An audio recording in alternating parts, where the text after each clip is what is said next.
Henry, get up. I'm up. I heard a scream. Search the house. Search the house. Good God, what is the matter? There is no doubt that these cries come from Flora's bedroom. Henry, come with me.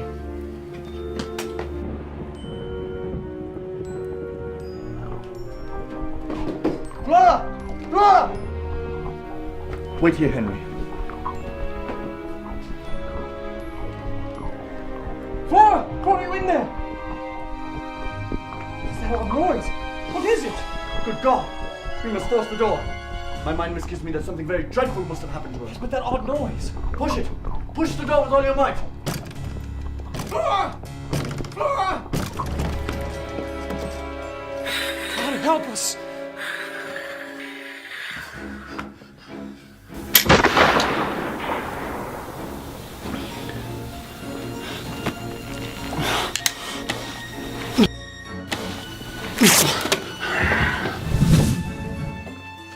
Be it what or who it may, I'll follow it. No, you mustn't. I must. I will follow that dreadful form. Mother, I will follow Mr. Marshall. I see it. It makes for the wall.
Bounds along.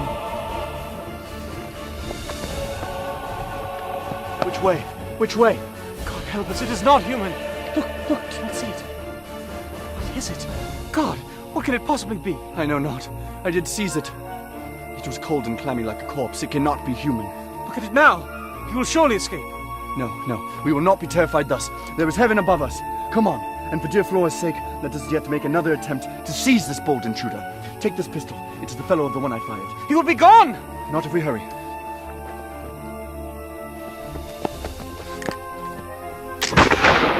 I've shot him! I've shot him! He is human! I've surely killed him! It would seem so. Let us now hurry round to the outside of the wall and see where he lies.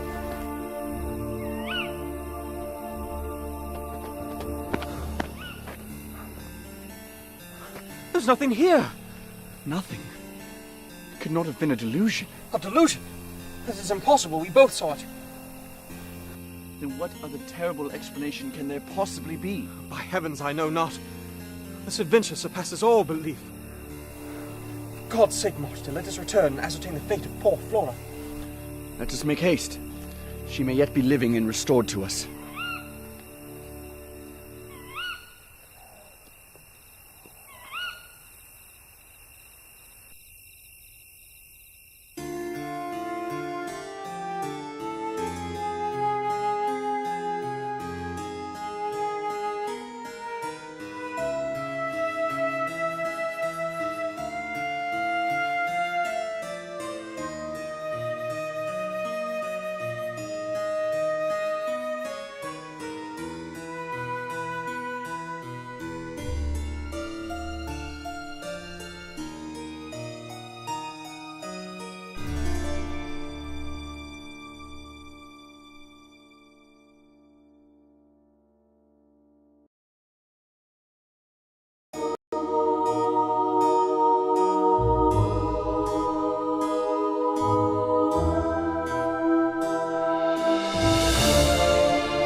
Speak! Speak, Martha. Is Flora still living? Yes, but No. Oh, thank God she's living. Where is she now? in her own room, Master Henry. Dear, oh dear. What will become of us all? Mother! Are you here? I am, Henry, I am. Pray come speak to poor Flora.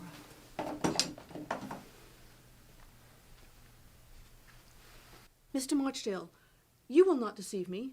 What is the meaning of all this? As God is my judge, I am as much puzzled and amazed at the scene that has taken place here tonight as you can be. Flora. Flora, do you sleep? Heaven have mercy upon me. Heaven have mercy upon me and save me from that dreadful form. There is no one here, Flora, but those who love you, and who, in defense of you, if needs were, would lay down their lives. Oh, God. Oh, God. You have been frightened. Bring her some wine. It will calm Do her not nerves. leave me, oh, do not leave me, any of you. I shall die if left alone now. Oh, God. Oh, God. Drink this.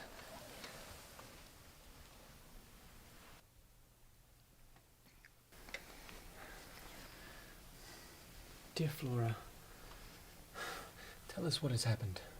I was awakened by the storm, and I saw the terrible form outside the window. It came, it seized me by the hair. I know no more. I know no more.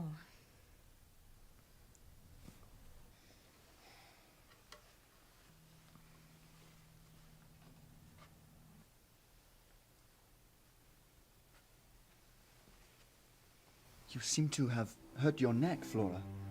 There was a wound. A wound? How came these wounds? I know not. I feel very faint and weak, as if I had almost bled to death. You cannot have. There cannot be more than half a dozen spots of blood. Mr. Marchdale, you have something to say which will throw some light upon this affair. No, nothing. Except that I think that she had better get some sleep while she can. No sleep for me. Dare I be left alone to sleep? But you will not be left alone. I will sit by your bedside and watch. Promise me, dear Henry, on all your hopes of heaven, that you will not leave me. I promise.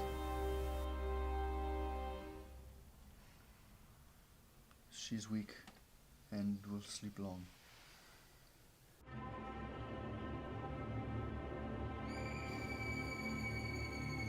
Mr. Marchdale, look at that portrait. Gracious, how like. It is. Those eyes.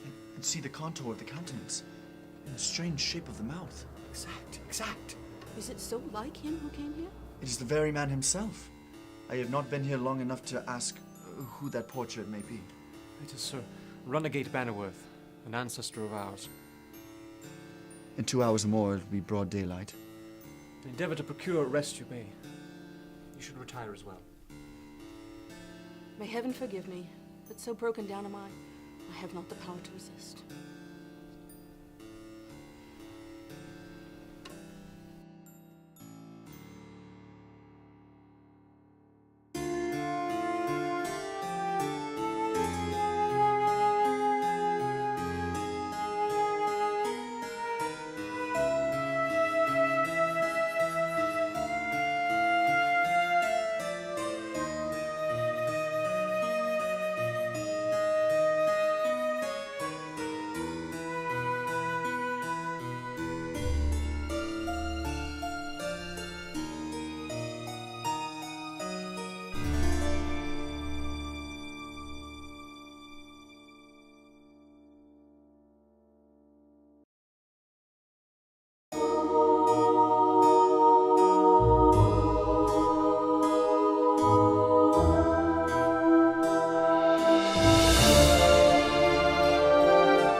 shall be removed.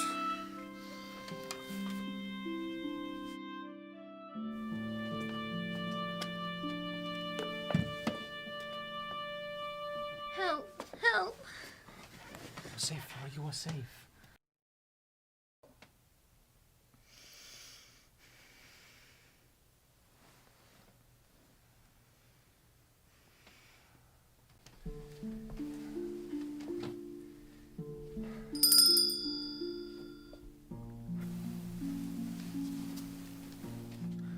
She's awakened and has spoken, but she seems to wander in her discourse. For God's sake, soothe her, and try to bring her mind to its usual state. I will, Henry, I will. And I think, Mother, if you were to get her out of this room and to some other chamber, as far removed from this one as possible, it would help withdraw her mind from what has occurred. Yes, it shall be done. What was it, Henry? I'm lost in a sea of wild conjecture. I can form no conclusion. Where's Mr. Marchdale? I believe in his chamber. I will go and consult with him.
Henry, please come in. Sit down. Flora's awake, I presume. Yes, but her mind appears to be much disturbed. I am not, as you know, a superstitious man, Henry. No, indeed, you certainly are not. And yet, I never in all my life have been so absolutely staggered by the events which have taken place tonight. Henry, tell no one that which I'm about to say to you.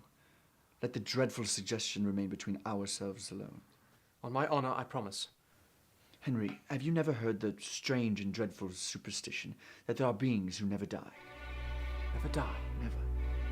In the wilds of Eastern Europe, it is known as Nosferatu, a vampire. One who lives on forever and must keep up a fearful existence upon human gore. One who eats not and drinks not as other men. A vampire. God. Good God! I merely have told you that which you saw was on my mind. You have surely before heard of such things. I have. Oh, Flora, that this hideous idea should once occur. Reason cannot, I am quite certain, uphold you against it. Let no one presume to insinuate it to her, Henry. I would not have it mentioned to her for the world. Nor I. Nor I. Oh, Soons. I shudder at the very thought, the mere possibility. The very idea of a vampire is too dreadful. Think you there is any chance it may come again? I cannot. I dare not speculate upon the coming of so dreadful a visitor, Henry. But I will hold watch with you most willingly. 1,000 thanks. We must keep this from the ears of Flora. We must guard it most zealously. Indeed. But I have made up my mind to call in an extremely intelligent medical gentleman of my acquaintance, Dr. Chillingworth. He resides in the nearby market town, and he may attend to Flora's fear and melancholy.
Remove your sister to some other chamber. Let me beg of you, Henry. The one she now occupies will always be suggestive of horrible thoughts.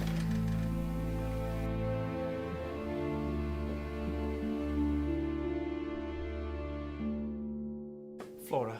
Flora. Dear Flora. You feeling better now? Henry, is that you? It is. And I've brought Dr. Chillingworth to look in upon you. Well, Miss Bannerworth, what is all this I hear about an ugly dream you have had? A dream. Yes, as I understand. Was it not a dream then? Would it were a dream. Would it were a dream. If only someone could convince me it was a dream. Well, will you tell me what it was? Yes. It was a vampire. Good God, who told you so? No one. I read it in the book Travels in Norway that Mr. Marchdale lent us all. Alas, alas. Do you really then persist in believing in anything so absurd, Miss Bannerworth? Can I doubt the evidence of my senses? I saw it, Henry saw it, Mother, all saw it. You all saw a man, a housebreaker. It must have been a housebreaker. But how easy, my dear, than to assume some such disguise. Was anything stolen? Not that I know of, but there was an alarm, you know. That which came here was more than mortal. Think not of it. You will make yourself much worse if you indulge yourself upon such strange fancies. Would they were fancies. Oh, but they are, my dear, they are, believe me. There is strange confusion in my brain, and drowsiness comes upon me when I least expect it. Oh, Henry, that which I was I shall never be again. Oh, say not so.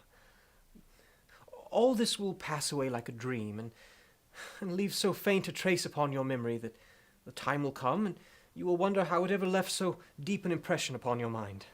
You utter the words, Henry, but they do not come from your heart. Shh, shh, shh. Let me take a look at you.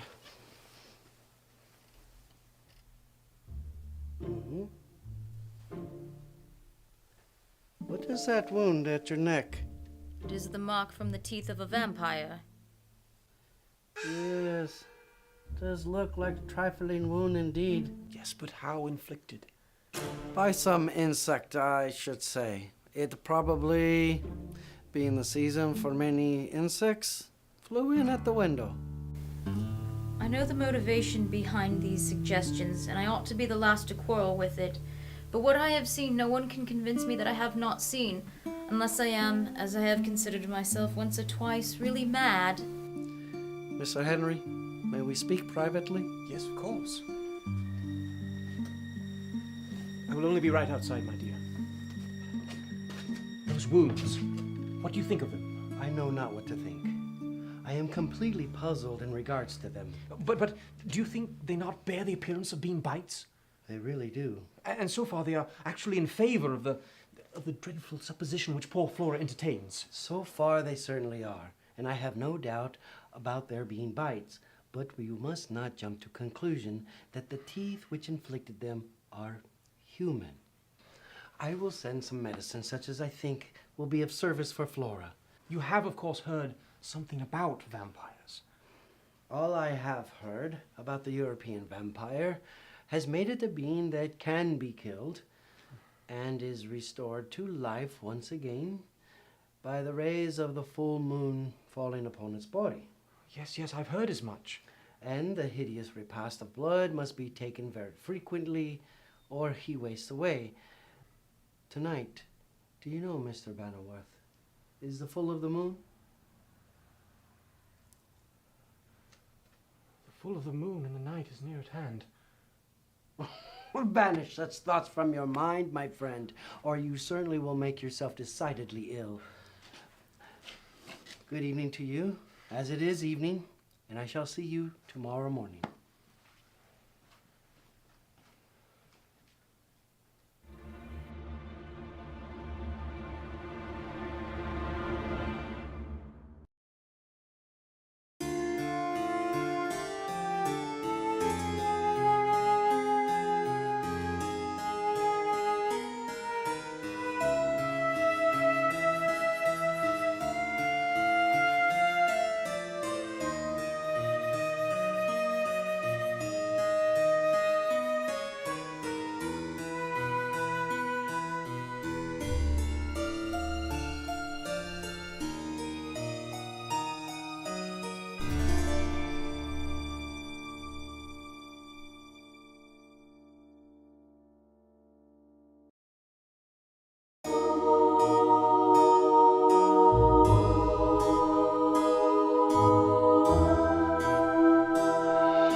With regard to these vampires, it is believed by those who are inclined to give credence to so dreadful a superstition that they always endeavour to make their feast of blood for the revival of their bodily powers on some evening immediately preceding a full moon, because if any accident befall them, such as being shot or otherwise killed or wounded, they can recover by lying down somewhere where the full moon's rays fall upon them.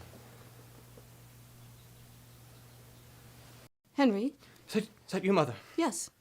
Are you unwell? No, I was merely absorbed in my own thoughts. I sought you to give you this letter. A letter for me? It is addressed to you, and the seal looks like it comes from someone of consequence. Indeed. Read it. See from whence it comes. Sir Francis Varney presents his compliments to Mr. Bannerworth, and is much concerned to hear that some domestic affliction has fallen upon him. Sir Francis hopes that the genuine and loving sympathy of a neighbour will not be regarded as an intrusion, and begs to proffer any assistance or counsel that may be hither compass of this means. Ratford Abbey. Sir Francis Varney, who is that? Do you not remember? We were told a few days ago that a gentleman of that name had become the purchaser of Ratford Abbey. Yes. Have you seen him? I have not. I do not wish to make any new acquaintance, Mother. We are very poor. Much poorer indeed than the general appearance of this place, which I fear I shall soon have to part. I must, of course, return a civil answer, but it shall be such as one as shall repress familiarity. That will be difficult whilst we remain here, when we come to consider the very close proximity of the two properties. No, he shall easily see we do not want to make his acquaintance. And as a gentleman, which doubtless he is, he will give up the pursuit. Let it be so. Heaven knows I have no desire to form a new acquaintance with anyone.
Should anything again appear, I'm quite resolved it shall not escape me.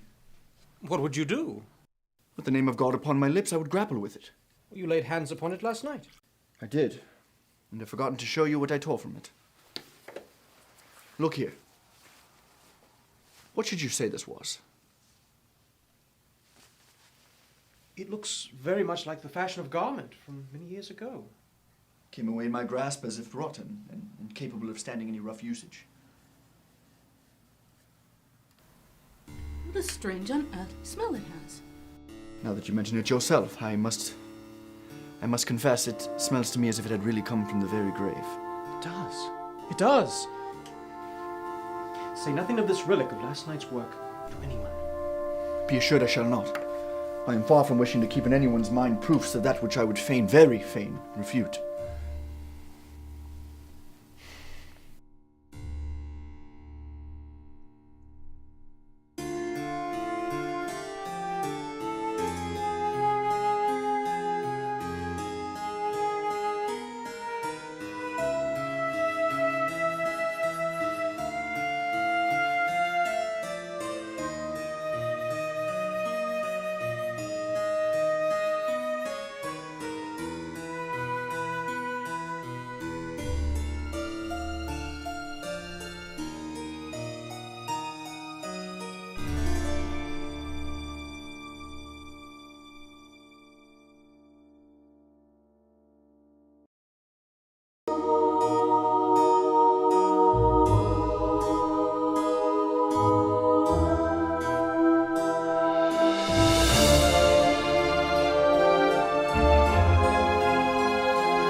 Bright the moon is now.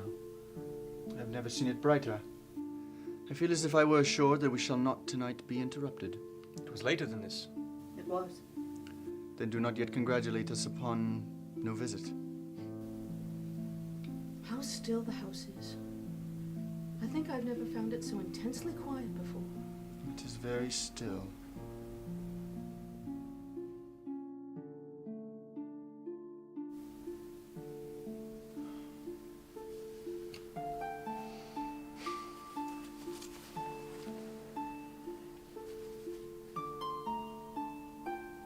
What has just struck me? That the piece of coat I have, which I dragged from the figure last night, wonderfully resembles in colour and appearance the style of dress in the portrait in the room where Flora lately slept in. I thought of that when I first saw it. But to tell the honest truth, I dreaded to add any proof concerning last night's visitation. Then I ought not to have drawn your attention to it, and regret I have done so. Nay, do not blame yourself.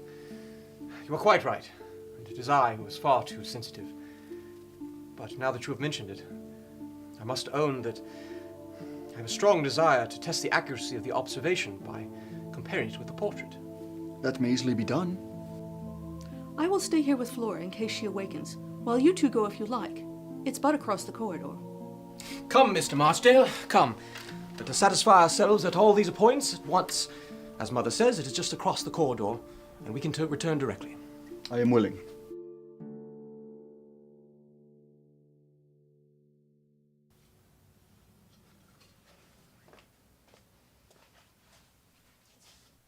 Good God! It is the same! This fact shakes even your skepticism. I know not what to make of it. I can tell you something which bears upon it. I do not know if you are sufficiently aware of my family history to know that this one of my ancestors, I wish I could say worthy ancestors, committed suicide and was buried in his clothes. You are sure of it? Yes, quite sure. I am more and more bewildered, as each moment some strange corroborative fact of that dreadful supposition we so much shrink from seems to come to light and force itself upon our attention. The vampire! The vampire has come once again! Now heaven grant us more than mortal courage.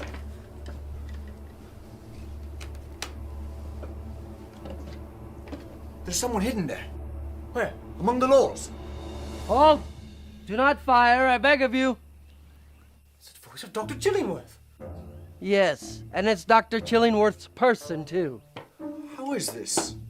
I simply made up my mind to keep watch and ward tonight out here in hopes of catching the vampire. I got into here by climbing the gate. Why did you not let me know? Because I did not know myself, my friend, till an hour and a half ago. Have you seen anything?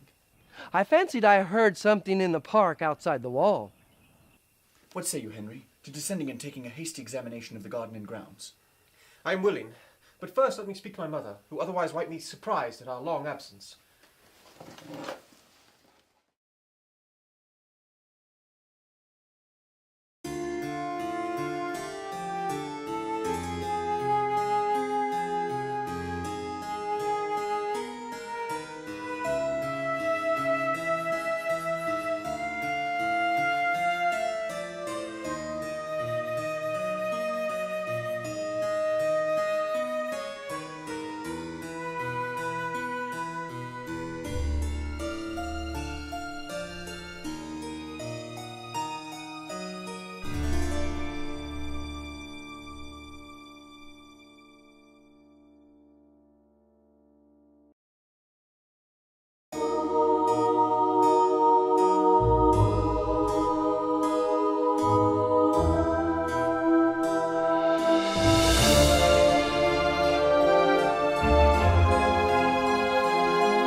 How fares your mother? She's well and has no objection to our search. Are you armed, sir? In the stick is a sword. I have here a brace of pistols, loaded with ball. Will you take one, Henry, if you please? Then we shall all be armed.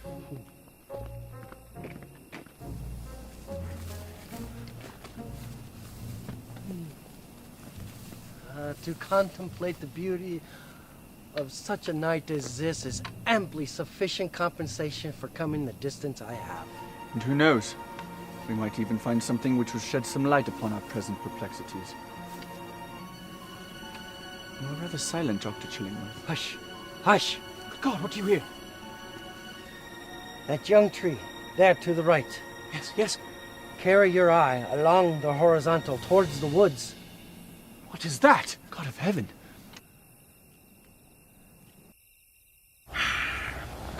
He is rising!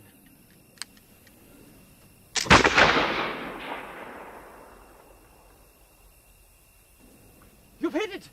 You have indeed!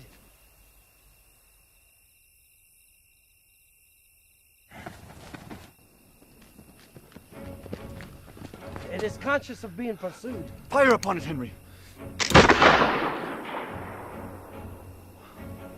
I cannot follow it in there. In open country, I would have followed it closely. But I cannot follow it in the intricacies of a wood. Pursuit is useless there. It is enveloped in the deepest gloom. I am confounded utterly by this whole affair. What on earth is to be done? Nothing! Nothing! And yet I have, beneath the canopy of heaven, declared that I shall, so help me God, spare neither time nor trouble in the unraveling of this unholy piece of business.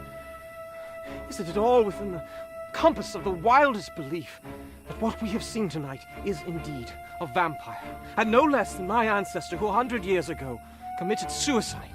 Come now. Come home. No more of this at the present. You will but make yourself seriously unwell. Take advice, Henry. Take advice and come home at once. I will yield to you. I'm afraid I'm not in complete control of my feelings. I will yield to you, who, as you say, are much calmer on the subject than I am. Oh, Flora. Dearest Flora, I have no comfort to bring to you now. I feel there is some preternatural agency at work here to destroy every hope of future happiness in this world. Under any circumstances.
I cannot deny that such things are possible, but the probability would not bear a moment's investigation.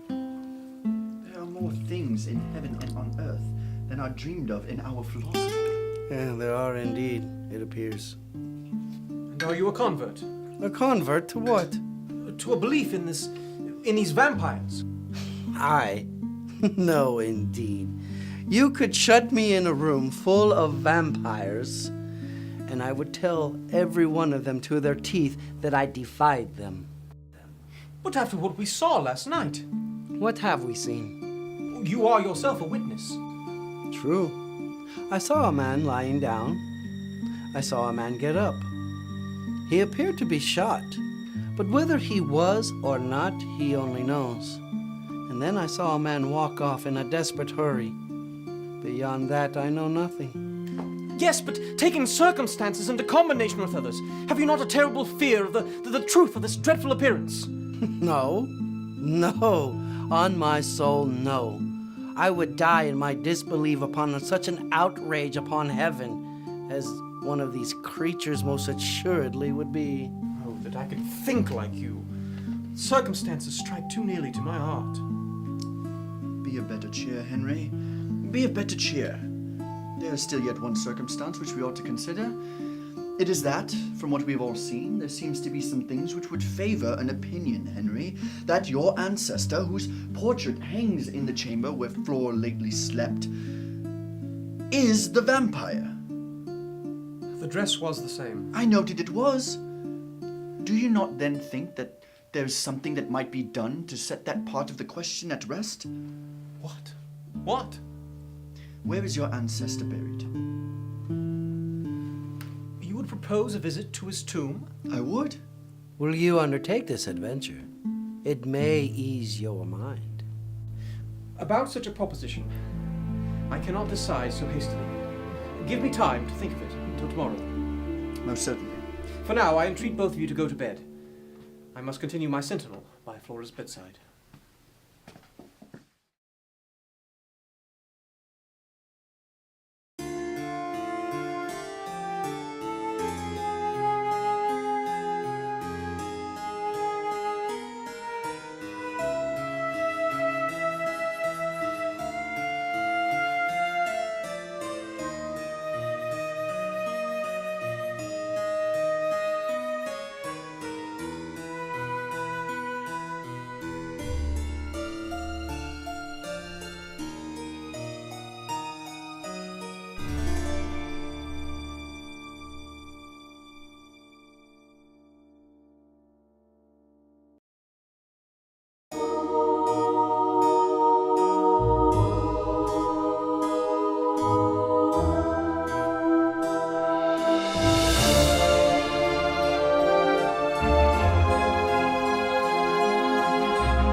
Has there been any disturbance? None. And what did you discover? The vampire itself, I'm quite certain. It retreated into the woods and escaped. Oh, heaven help us. How fares Flora? The same. Oh, Henry, what are we to do? What are we to do? I only wish I knew, Mother.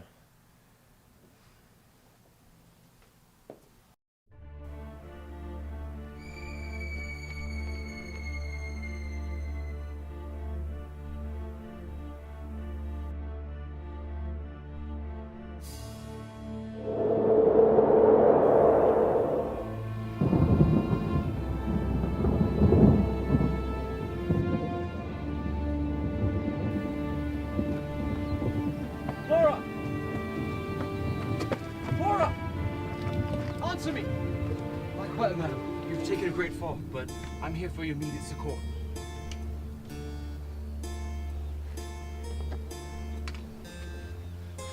Flora! She's out of danger, sir. My name is Charles Holland. May I ask yours? Flora Bannerworth. Well, Miss Benwood, may I offer you assistance?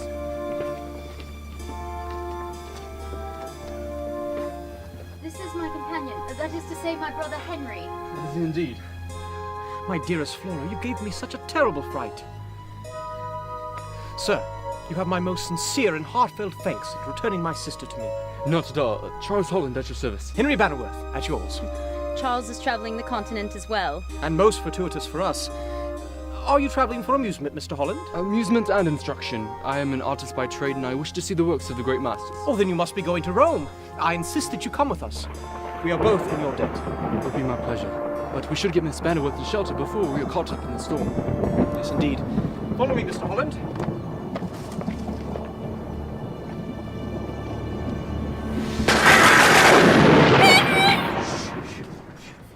Why, it was only a nightmare.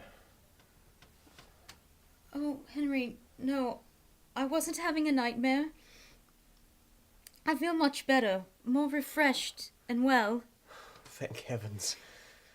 If you will tell Mother I am awake, I will get up with her assistance. Yes, of course.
You were very early afoot.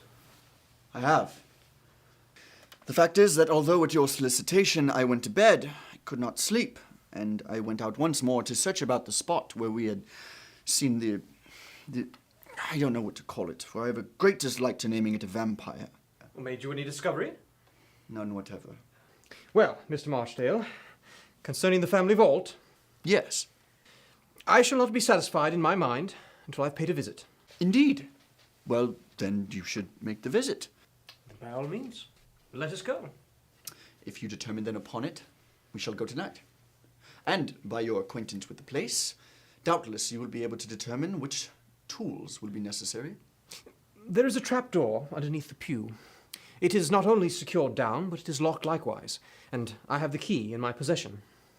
I hope to heaven that this visit to the tomb will have the effect of easing your minds. I do indeed hope so.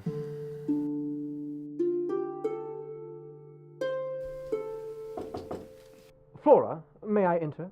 She's dressing, Henry. We do not wish to detain Dr. Chillingworth upon his arrival. There is a matter of some importance I wish to discuss before Dr. Chillingworth arrives. By all means, Henry, come in. Mr. Marchdale and I wish to go out this evening for a couple of hours after dark, if you and Mother are feeling sufficiently secure without us. Oh, go, go. I will not detain you. Besides, what harm can befall me in the presence of my mother? We shall only be gone for this short time. Henry. I am quite content. Besides, am I to be kept thus in fear all my life? Surely not. I should learn to defend myself. Flora, if you were to be given a firearm, do you think you would have sufficient courage to use it? I would, Henry. Well, then you shall have it. But let me beg of you to fire without hesitation upon anyone who should enter your chamber. I will, Henry. If ever a human being was justified in the use of deadly weapons, I am now. I have taken great care to load it well. I have seen you use firearms when you were much younger, so I know you need no instructions.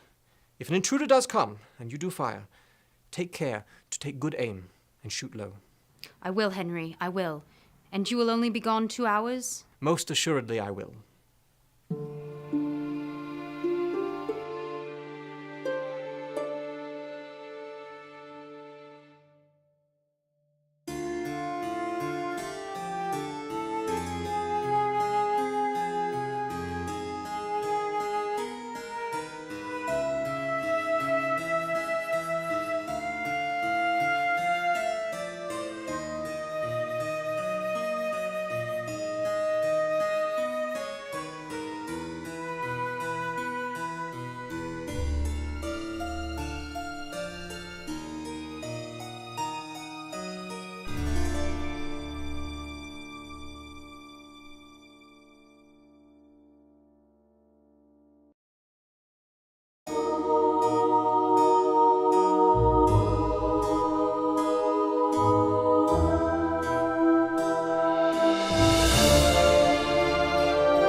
My dear, you are more yourself. Am I, Mother? Yes, you are well again. If I could forget. Time, my dear Flora, will enable you to do so. Soon all the memory of what made you so unwell will pass away. You will soon forget it. I will endeavor to do so, Mother.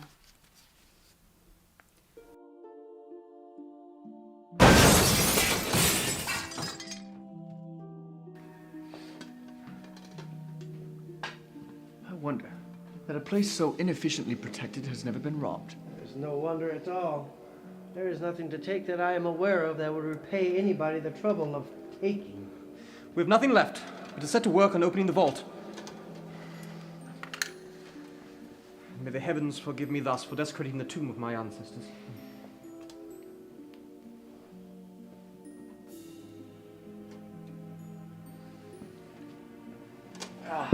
Dr. Chillingworth, the light, please.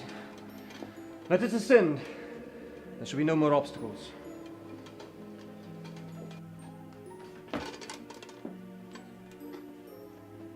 If anyone had told me that I should be descending thus into a vault to the purpose we now entertain, I would have denounced the idea as one of the most absurd that had entered the brain of a human being.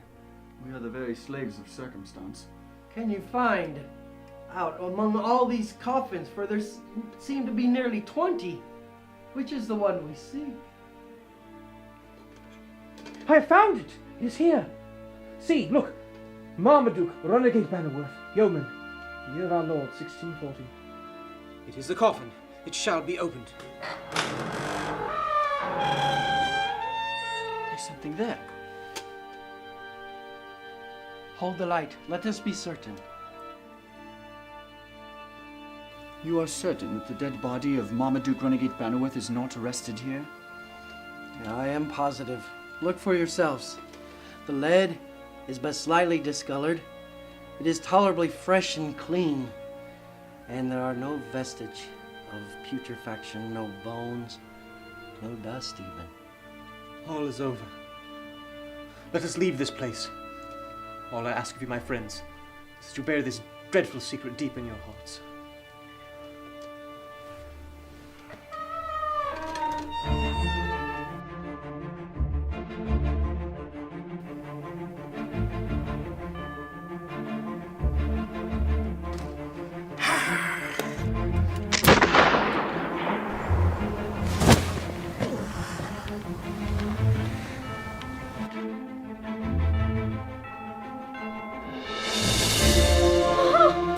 Charles!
Bannerworth, sir! There have been shots fired from Miss Bannerworth's chamber! Good heavens! Can that be Flora firing at an intruder? On! For God's sake, let us carry on.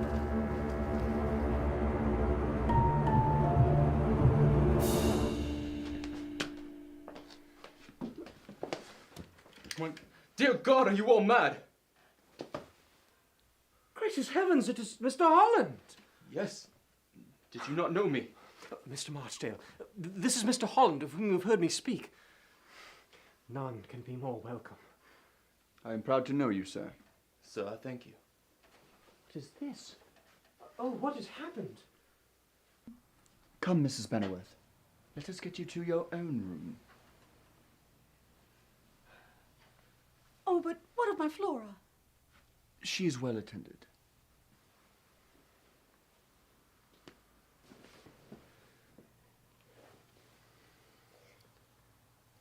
Has it come again? It has. And you shot it? I fired full upon it, Henry, but it fled. I am bewildered. Mr. Holland, a full explanation is due to you, and you shall have it. Pray, Henry, what is it that everyone calls it? You cannot, in the wildest freak of your imagination, guess that which I must now tell you.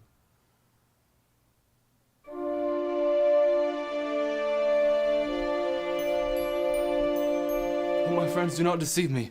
Has Flora become ill? We have all been ill. All ill? In all your travels and in all your reading, have you ever come across anything about vampires? About what? By your leave, Henry, I will cover the garden and look for any clue of the whereabouts of our intruder. You go alone? I will be but a moment. Should there be any trouble, you shall hear the percussion of my firearm.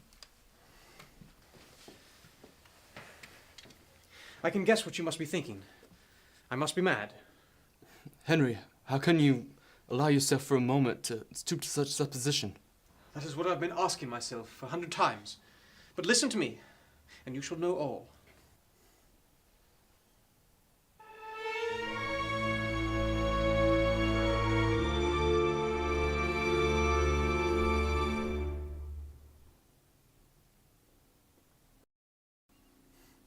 You bewilder me utterly. We are all bewildered. But it cannot be. It is. No, there must be yet some dreadful mistake. It is so. We have seen it. I would doubt my eyesight. One might, but many cannot be laboring under the same delusion. Let us not spend time on useless limitations. Rather, bend our energies together and overcome this evil. Would you accommodate me for a time? You know you are welcome in this house as if it were your own. You think it'll be back tomorrow? I can have no thought the one way or the other. Surely it can be caught. I understand the species of being is not like an apparition. It consists of vivified corpse and tangibility and destructible. It strikes me, Charles, that you will be the coolest and the calmest among us in this emergency. But the hour waxes late. I shall have a chamber prepared for you. Henry, will you allow me to sleep in the room where the portrait is hung? Perhaps the vampire has some partiality for it and will visit.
for you, sir.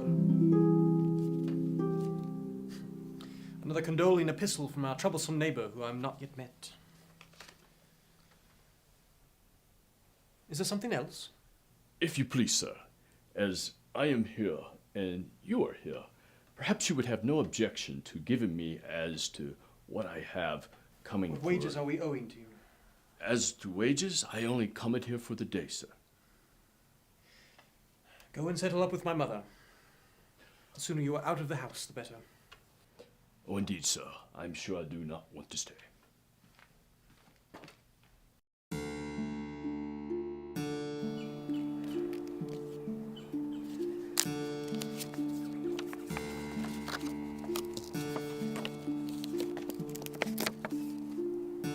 Dear Sir, as a neighbour, I'm quite sure you have excused and taken in good part the cordial offer I made to you of friendship and service some time since. But now, in addressing to you a distinct proposition, I trust I shall meet with an indulgent consideration, whether such proposition be accordant with your views or not.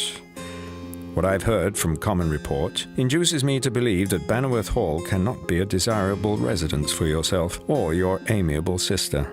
If I am right in that conjecture, and you have any serious thought of leaving the place, I would earnestly recommend you, as one having some experience in such descriptions of property, to sell it at once. I propose to purchase of you the hall. I do not ask for a bargain on account of any extraneous circumstances which may at the present time depreciate the value of the property, but I am willing to give a fair price for it. Awaiting your reply, believe me to be, dear sir, your very obedient servant, Francis Varney to Henry Bannerworth, Esquire. How strange these circumstances combine to induce me to leave my old ancestral home. Henry, why do you remain here alone? I received a correspondence from our neighbour, Sir Francis Varney. Indeed. Here it is. Peruse it for yourself, and then tell me, Marchdale, candidly, what you think of it. Well, what is your opinion? I know not what to make of it, Henry. You know my advice to you has always been to get rid of this place. It has. With the crippling debt my father left us after his death, we would do well to be rid of it. But I fear that in leaving, the vampire may follow us. Suppose, Henry, you were to try out this experiment of leaving the hall without actually selling it. Suppose, Henry, for 1 year, you were to let it. It might be done. Call upon Sir Francis Varney and make him an offer to become a tenant of the hall for 12 months, during which time you could go about as you please and test the fact of absence ridding you or not ridding you of the dreadful visitant who makes the night here truly hideous.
Have you seen Sir Francis Varney? I have not. Have you? No, I've not seen him. It is rather awkward that both of us should be absolute strangers to this person. We can but send our names. From his letter, I have no doubt that we shall receive the most gentlemanly reception from him. If your master is in, we shall both be glad to see him. Sir Varney is at home, sir, although not feeling very well. If you'd be pleased to follow me, I will announce you to him.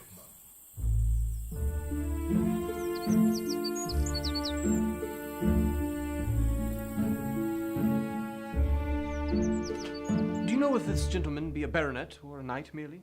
I really do not. I never saw him in my life or heard of him before he came into this neighborhood. And I've had too much occupation upon these strange occurrences to know anything of our neighbors. No doubt. Gentlemen, follow me, please.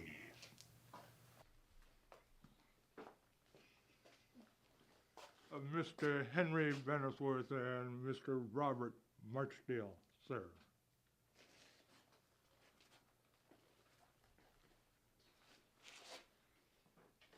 Are you unwell, sir? God of heaven! How like! You seem surprised, sir. Have you seen me before? For God's sake, Henry, compose yourself. Is your friend often thus? No, sir, he is not. But recent occurrences have shattered his nerves. And to tell you the truth, sir, you do bear such a strong resemblance to an old portrait in his house that I do not wonder, as I otherwise should, at his agitation. Indeed. A resemblance? A resemblance? God of heaven! It is the face itself! You surprise me, sir.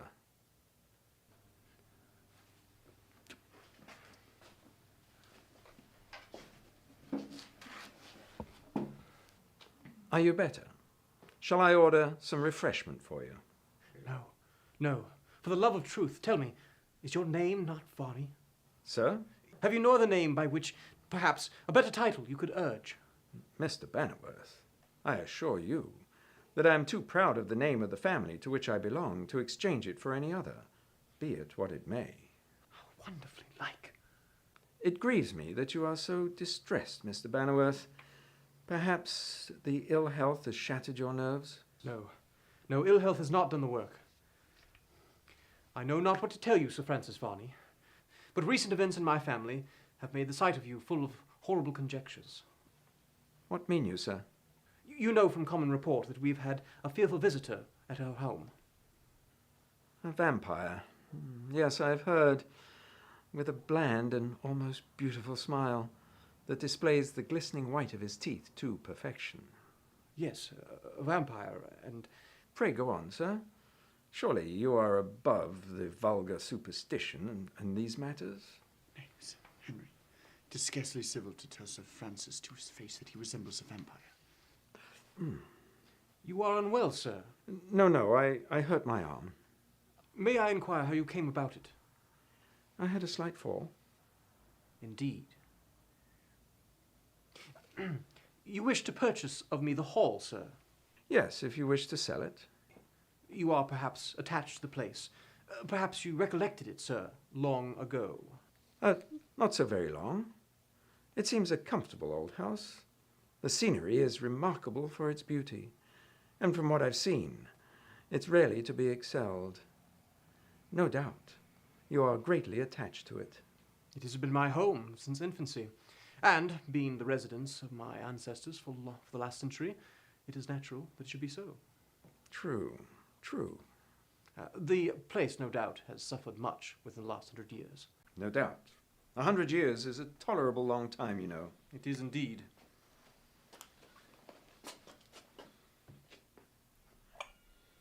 You will feel better for some wine after your long walk. And you too, sir. I must confess, I've quite forgotten your name. Marchdale. Marchdale. Mr. Marchdale. Oh, yes. Please, help yourself. You take none yourself, sir? No, I am on a strict regime. The simplest diet alone does for me, and I've become accustomed to abstinence. He does not eat or drink. Will you sell me the hall?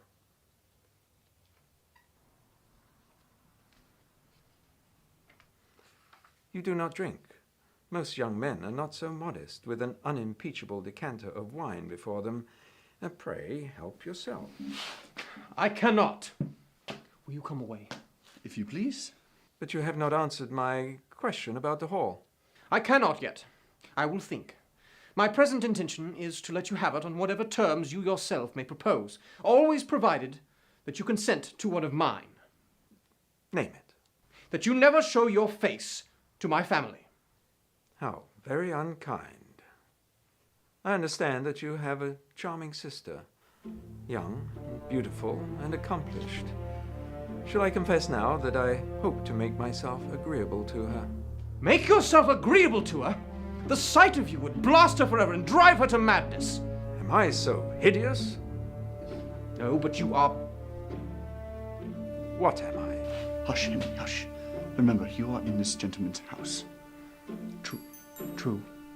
Sir Francis Varney, my friend, Mr. Bannerworth, will think over your offer and let you know. I do believe that your wish to become a purchaser of the hall will be complied with. I wish to have it. And should I become master of it, I shall be very happy to invite members of the family to visit at any time. A visit? A visit to the tomb were far more desirable. Farewell, sir. Adieu.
I tell you, Marchdill, this man Varney is a vampire. Hush! He is the hideous creature which visited Flora and drained the lifeblood from her veins.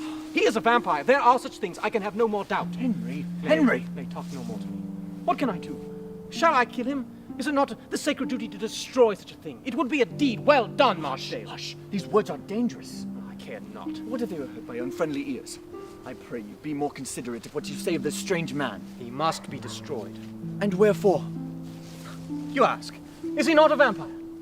Yes, but reflect, Henry, for a moment. It is said that vampires are made by vampires, sucking the blood of those who, but for that circumstance, would have died and gone to decay in the tomb along with ordinary mortals. But that they were so attacked by vampires during their life, they themselves after death become such. Well, what is that to me? Have you forgotten about Flora? Dear Henry, I pray you, be calmer. Consider what is to be said concerning this interview at home. Aye, that is a consideration. I should not think it advisable to mention that in your neighbor you think you have found the nocturnal disturber of your family. No. And now to play the hypocrite, and to endeavor to be comfortable and serene to my mother, to Flora, while my heart is breaking.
you will have no swearing, damn you, or any foul language of any kind.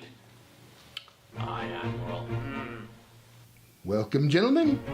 Best accommodations here at the Nelson's Arms. Good wine, well-aired beds, good attendance, fine air. Josiah Crinkles. And who, sir, may I have the honor to say would like to see him? Admiral Bell. Tell him Jack Pringle's here, too. Certainly, Admiral, certainly. Would you be liking a private room, sir? What's it to? Hold your nose, Jack.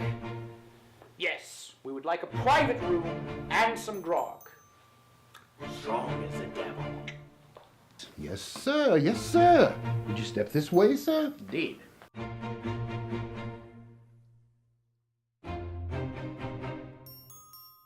The idea now, Jack, to come all this way to see a lawyer.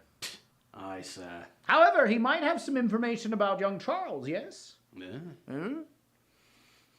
Ah! Here we are.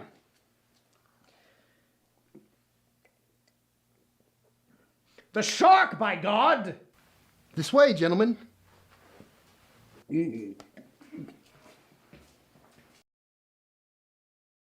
So, you are Josiah Crinkles. Sit down, though you be a lawyer. Thank you, sir. I am an attorney, certainly, and my name is certainly Crinkles. Look at that. Shall I read it? Well, yes, to be sure. Aloud? You can read it to the devil, if you like, in a pig's whisper or an East Indian hurricane. Very good, sir. I'm willing to be agreeable, so I'll read it aloud, if it's all the same to you.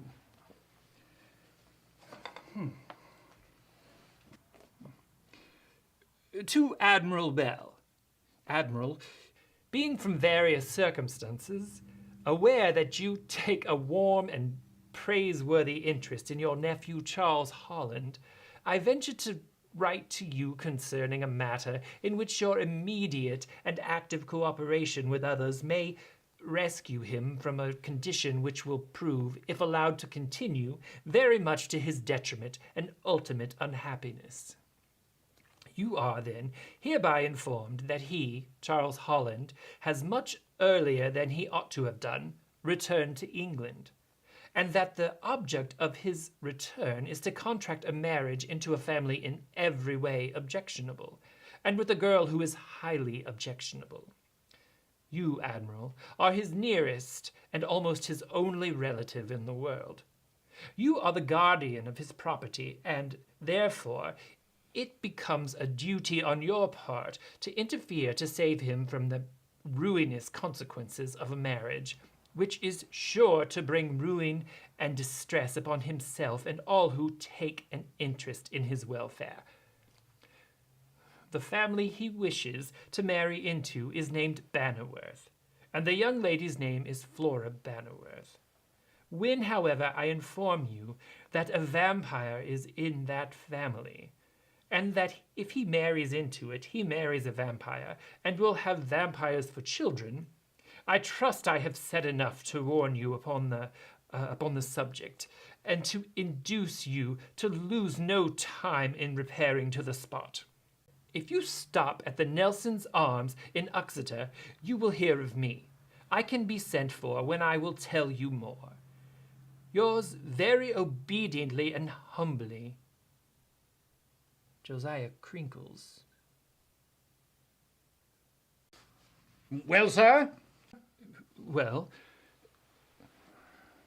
I have sent for you, and here you are, and here I am, and there's Jack Pringle. So what have you to say? Just this much. Just this much, sir. I've never seen this letter in all my life.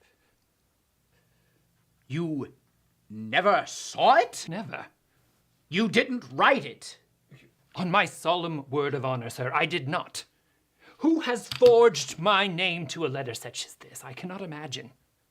As for writing to you, sir, I never heard of your existence except publicly as one of those gallant officers who have spent a long life in nobly fighting their country's battles, and who are entitled to the admiration and the applause of every Englishman.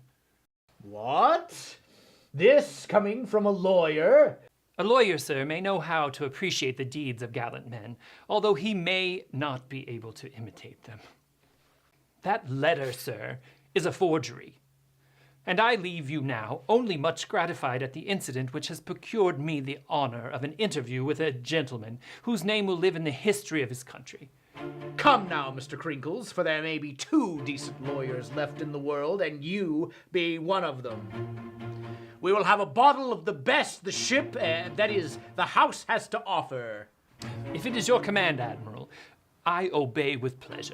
And although I assure you, on my honor, I did not write that letter, yet some of the matters mentioned in it are so generally notorious here that I can afford you some information concerning them. Can you? I regret to say I can, for I respect the parties. Jack, run down to the steward's room and get a bottle of the best, while you and I, Mr. Crinkles, go at it headlong, starboard and larboard. For who the deuce do you think could have written that letter? I have not the least idea, sir. Well, well, never mind. I am here, and that is something, so I won't grumble much at it. I dare say I did not know my nephew was in England, and he does not know that I am here. But I will not rest until I have seen him and I ascertain the situation about this, what's his name? The vampire. Yes, the vampire. Shiver my timbers. Shiver my timbers if I know what a vampire is. Unless he be some distant relation to Davy Jones. Now, Mr. Lawyer, you will take a glass with me now to our better acquaintance. But damn me if I don't like you. You are very good, sir. Not at all. And here's good luck to you, for you shall never be in want of a friend or bottle while Admiral Bell has a shot in the locker. And now, on to this business about the vampire. Oh, yes, I always forget the names of such strange fish. I suppose it's some sort of a mermaid order. That I cannot say, sir. But certainly the story, in all its painful particulars, has made a great sensation all over the country. Indeed. Yes, sir. You shall hear how it occurred. Well, I have never heard anything equal of that. What do you think, Jack? But what about my nephew, Charles? Of him I know nothing. Nothing? Not a word, Admiral. I was not aware you had a nephew. I tell you all I have gathered from common report about this vampire business. Further, I know not, I assure you. Well, a man can't tell what he don't know. It puzzles me to think who would have written that letter. That I am completely at a loss to imagine. And if what this letter says is true, my nephew Charles has a liking for this girl, the one who was bitten by the vampire, you see. I perceive, sir. What would you do? I should say it would be a dreadful thing for your nephew to marry into a family, any member of which was liable to the visitations of a vampire. It wouldn't be pleasant. The young lady might have children. Oh, lots. Hold your nose, Jack. Aye, sir. And she might herself, actually, when after death she becomes a vampire, come and feed on her own children. What? She's to become a vampire now, too? My dear sir, don't you know that it is a remarkable fact as regards to the physiology of vampires that whoever is bitten by one of these dreadful beings becomes a vampire? The devil! It is a fact, sir. It's not pleasant. It's not pleasant. You can hang me up by my own yard arm if it is. Well, sir, I've given you all the information that I can. Thank you, Mr. Crinkles. Crinkles. Thank you, Mr. Crinkles, and you shall be hearing from me shortly. God bless you, sir. Farewell. Good day to you, sir. Goodbye, lawyer.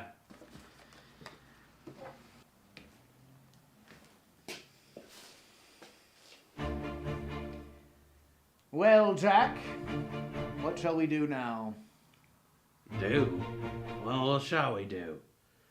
Go and find Charlesy Nevy and the girl too. Move on from there.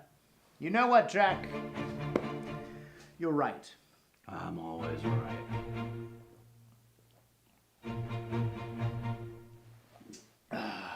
Come along.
Flora, dear Flora.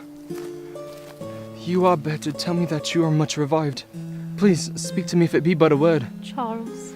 Flora, remember that there are warm hearts that love you. Remember that time nor circumstance can change such an endearing affection as mine. Oh, Charles, do not speak to me of affection and love. Do not tell me you love me now. I'll not tell you I love you.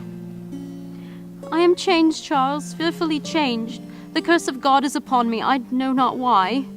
Flora. The vampire! The vampire! I very much fear that I am an intruder here. My warmest apologies. And allow me to assure you, sir, and you, madam, that I had no idea there was anyone in the arbor. Pray accept my apologies, madam. Henry, we heard a cry of alarm. Do you know this gentleman? Sir Francis. Indeed. It is he. Take me away, Charles. 'Tis he, 'tis he. Oh, take me away. The lady seems very indisposed. I would esteem it a great honor if she would take my arm. No, no, God, no. I will not press you, madam.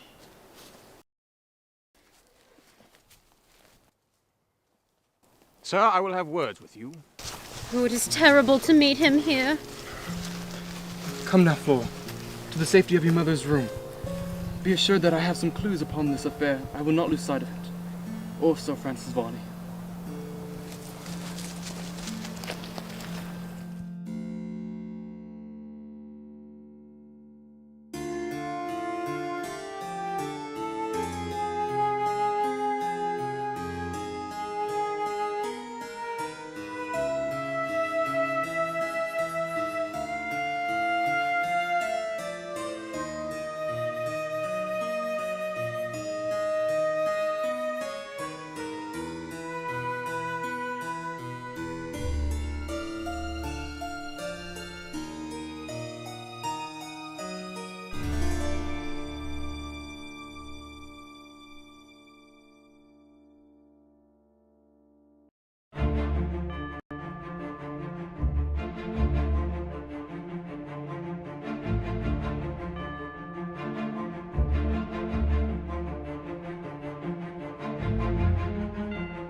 weary of this dreadful vampire business. Shall we talk of something else? Do you remember our time in Italy, in the Alps? I wish we could go back there. Oh, that is surprising. There's my uncle. Your uncle? Charlie, my boy, bless you. I mean, confound your damn impudence, you rascal. I'm glad to see you. No, I ain't, you young mutineer. What do you mean by it, you ugly, ill-looking, damned fine fellow, my dear boy? Oh, you infernal scoundrel. I do believe you are surprised, Uncle. Damn me, I'm surprised. Well, I'm sure I'm able to explain it all to your satisfaction. Oh. This is Henry Bannerworth, Uncle. Indeed. And this, you see, is Admiral Bell, my most worthy but rather eccentric uncle. It's a pleasure to meet you, sir. Indeed. And I presume this is your servant? No, this is Jack Pringle. He's not exactly my servant. He was my bosun. Somewhere in betwixt and between, you might say. Well, walk this way, sirs. Any friend of Charles Holland is welcome here. Ah, excellent. How came to you to find me, Uncle? Oh, well, some gentleman sent me a dispatch. Indeed. Yes, it's something about you were to be married to some sort of odd fish and that it wasn't proper to be bringing into the family. Was a vampire mentioned? Oh, that's the very thing. Do not, I implore you, enter such things among friends of mine. I will take an opportunity to explain it all to you. Oh, do. And please, Charles, make it as soon as possible and as short as possible. I will.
Who is it?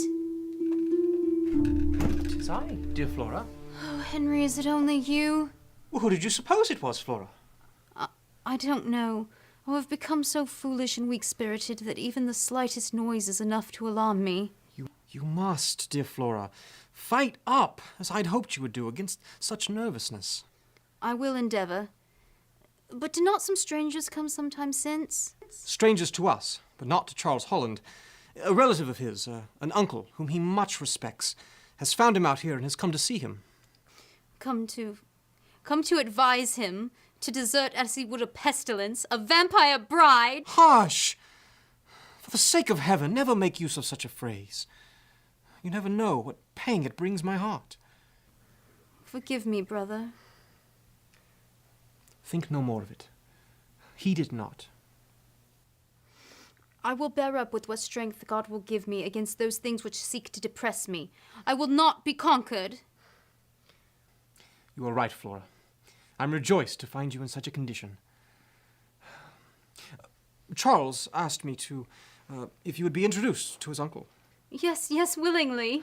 I know he wishes it, so I will tell him. Be patient, Flora. All of this may yet be well. But tell me, on your sacred word, do you not think this Sir Francis Varney is the vampire? I do not know what to think, and do not press me for answers. I will see to Charles Holland and his old uncle, and I shall return presently.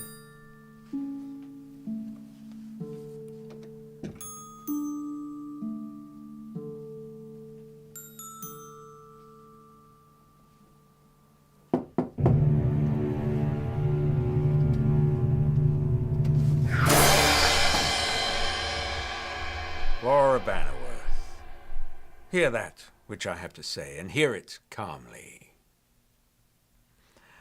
The house and all within I covet. But with your bad-tempered brother having quarrelled, you will hold no more converse with me. Well, he may refuse. Be that as it may, sweet lady, I come to you to be my mediator. In the shadows of the future, I can see many events that are to come. Indeed. I know that I have inflicted much misery upon you, and I can spare you much more. Your brother or your lover will challenge me. No, no! I say such will happen, and I can kill either, since my skill and my strength are superhuman. Mercy, mercy! I will spare either, or both, on a condition. What fearful condition? It is not a fearful one. Your terrors go beyond the fact. All I wish, maiden, is for you to induce this imperious brother of yours to sell or let me the hall. Is that all? It is. I ask no more. And in return, I promise that not only will I not fight them, I will leave you in peace. You shall never see me again. Rest securely, maiden. You will be undisturbed by me. God, that is an assurance worth striving for. Do as your wayward woman's nature permits. Unprompts you. Young blood mantles in your veins. Be mindful of the conditions I propose to you. I covet Bannerworth Hall, and I must have it. I will have it, though my path to it is through a sea of blood. Uncle, please be seated and I'll explain everything without reserve. Be seated? I will not be seated. I will walk about, damn it! You bring me here under the pretense of having something to say, yet I have heard nothing. I would now tell you. I fell in love with Flora Bannerworth. She is not only the most beautiful of created beings. Bah! Well, I love her. She came to England, and as I could not exist but was getting ill, and would have surely died if I had not done so, I came to England. Yes, well, I want to hear about the mermaid. Vampire, sir. Well, vampire. Oh, all that I can say, Uncle, suppose that one night a vampire came and inflicted a wound upon Flora's neck with his teeth, and still endeavoring to renew his horrible existence from her young and pure blood. The devil he is! Well, I want to know where she is. I will fetch her, Uncle. Oh, do. I imagine that she's of a good form and a nice figurehead and doesn't make too much in the stern way. A cry! Did you not hear a cry? A signal of distress, by God! Come!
heaven! Flora. What has happened? Flora.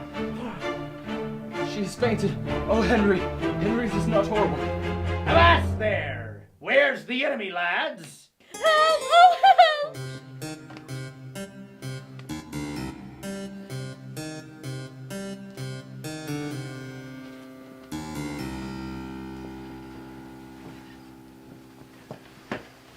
Has it gone? Yes. Yes, there are none here but true friends. And tried, my dear. Excepting me, but you just give me a chance. Afloat or ashore, by God. This is my Uncle Flora. I thank you, sir. What a figurehead, my boy! Or was it that alarmed you? Varney the Vampire. Varney, here? He came through that door. When I screamed, I suppose, for I was hardly conscious, he vanished. This is beyond all human patience. Good heavens, I cannot and will not endure it. It shall be my call. No. I shall go at once and defy him. No, there is a better way. What way? This place has become full of terrors. Let us leave it. Let him, as he wishes, have it. Let him have it. Give up the whole, I implore you. This place is full of terrors to us now. Have nothing more to do with it. Let us make terms with this Francis Varney. Remember, we dare not kill him. There is truth and reason in what Flora says. We shall consider this question. And believe me, your wishes will go a long way with all of us. Uncle, will you spare me half an hour of your time? I'll give you an hour if you like, my boy. Let this consultation conclude. In a few days, we shall have an answer as to whether this Varney the Vampire shall be this hall's tenant or not.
Uncle, you are a seaman and accustomed to decide upon matters of honor.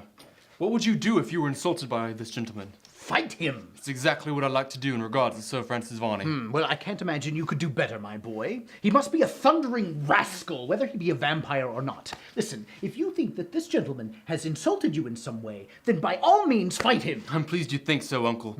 I knew if I mentioned such a thing to the Bannerworths, they would endeavor all their power to persuade me not to. No doubt. Listen to me. You go and you write the challenge, my boy, and I will deliver it. Will you second me, Uncle? To be sure I will. I wouldn't trust such a thing to anyone else on any account. You leave all the arrangements to me, my boy, and I will second you as you ought to be seconded.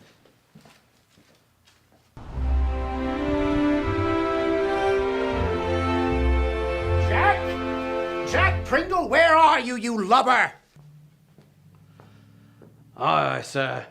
Ah, you rascal, there you are. We're going for a walk. Oh, but the rations will be served out soon. Oh, never mind that. Jack, all you ever think about is food and drink. I'll be hanged if you ever think of anything else. Oh, capital. Very well. And remember that the fate of my honor depends on you. You can depend upon me, my boy. I'll go see the gentleman at once. Jack, we're going on a very particular cruise, you and I, so mind what you're about.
Confound the fellow.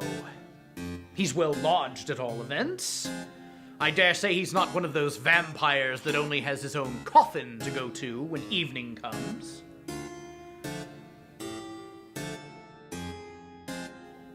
Admiral Bell and Jack Pringle to see Sir Francis Varney.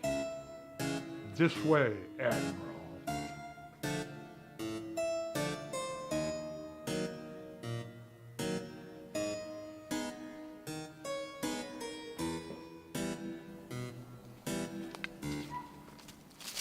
My humble home is much honored by your presence in it. Good evening.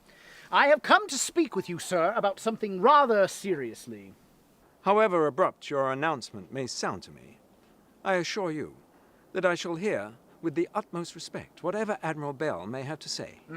No respect is necessary, only a little attention. I should be most unhappy if you will not be seated, Admiral Bell. Oh, never mind all that. Sir Francis Varney, if you be Sir Francis Varney, for you may be the devil himself for all I know, my nephew, Charles Holland, considers that one way or another he has a very tolerable quarrel with you. Oh, it much grieves me to hear this. Well then, when a young hot-headed fellow thinks he has a good ground of quarrel with anybody, you will not be surprised at his wanting to fight it out. Not at all. Well then, to come to the point, my nephew, Charles Holland, has a fancy for fighting with you. Oh well, as you say, he is a young man just entering into life, and I cannot help thinking that it would be a great pity to cut him off like a flower in the bud so very soon. Damn your assurance, Mr. Vampire, or whatever odd fish you may be. Admiral Bell, I did not call on you, receive a courteous reception, and then insult you. Then why do you talk of cutting down a better man than yourself? What do you say about him cutting you down? Ah, well, as for me, sir, that is quite another thing. It's very doubtful whether he would cut me off. Good day to you, Sir Francis Varney. Whatever honor.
particulars afterward, but tell me now, will he meet me? Well, as to that, I can't exactly say. Not say. You see, Charles, he's a very odd fish. Jack, don't you think he's a very odd fish? Aye, sir. See, Jack is of the same mind as I. Uncle, why trifle with my impatience thus? Have you seen Sir Francis Varney? Seen him? Yes, I've seen him. And what did he say? Well, truth be told, Charles, you see, I have a scheme of my own. Listen, I'm an old hulk, not fit for service anymore. You are in the prime of your life. Why should you throw away everything on this lubberly vampire? Therefore, I have decided to fight the man myself, and that's the long and the short of it. Uncle, I tell you I will fight with this man. And if you do not arrange matters for me so that I can do so, which I have myself sought, and even if I wish now cannot receive from with honor, then I must find some less scrupulous friend to do so. Bah! Have it your own way, boy. Have it your own way. Admiral, you and Mr. Holland have been called to dinner. About time, too. It's 6:30 bells. Come along, Jack. Come along, Charles. Sir, begging your pardon, sir, but a letter was left for you. For me? Does anyone wait? No, sir. Very well. Sir, your uncle, as he stated himself to be, Admiral Bell, was the bearer to me of a challenge from you. The Admiral had the kindness to offer to fight me first, when, should he not have the good fortune to put me out of the world, you were to try your skill. You have challenged me, and therefore, if I fight with anyone at all, it must be with you. There is a pollard oak growing close to a small pool. You, no doubt, have noticed the spot often. Meet me there, if you please, and any satisfaction you like I will give you, at 12 o'clock this night. Come alone, or you will not see me. It shall be at your own option entirely to convert the meeting to a hostile one or not. You need send me no answer to this. If you are at the place I mentioned at the time I have named, well and good. If you are not, I can only, if I please, imagine that you shrink from a meeting with Francis Varney. I will meet you, Francis Varney. Be assured I do not shrink from you. Man or monster, be what you may.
seen something or heard something and gone to see what it is.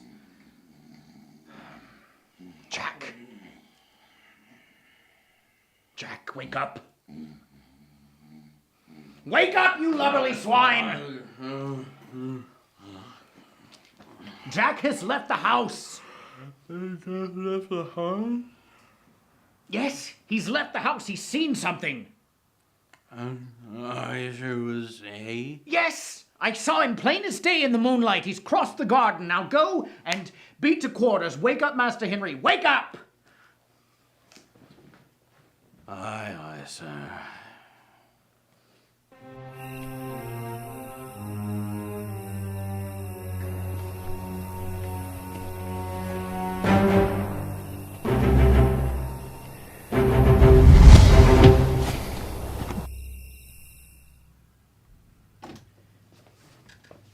You see, I was right.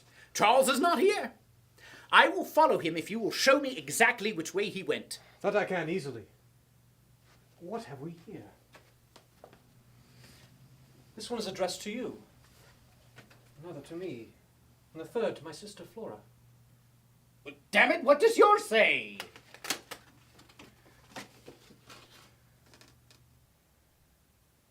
He says he has made up his mind to leave Bannerworth Hall. And he cannot make a wife of one who is subject to the visitations of a vampire. Yes. He says he is leaving for the continent, and we should also leave Bannerworth Hall with all due haste. The scoundrel! The cold-blooded villain! I renounce him forever. He is no nephew of mine. He's some damned impostor. Nobody with a dash of my family blood in his veins would have acted so to save himself from 1,000 deaths. Who can we trust now, when those who we take in our inmost hearts deceive us thus? Brother, what's going on? Where is Charles?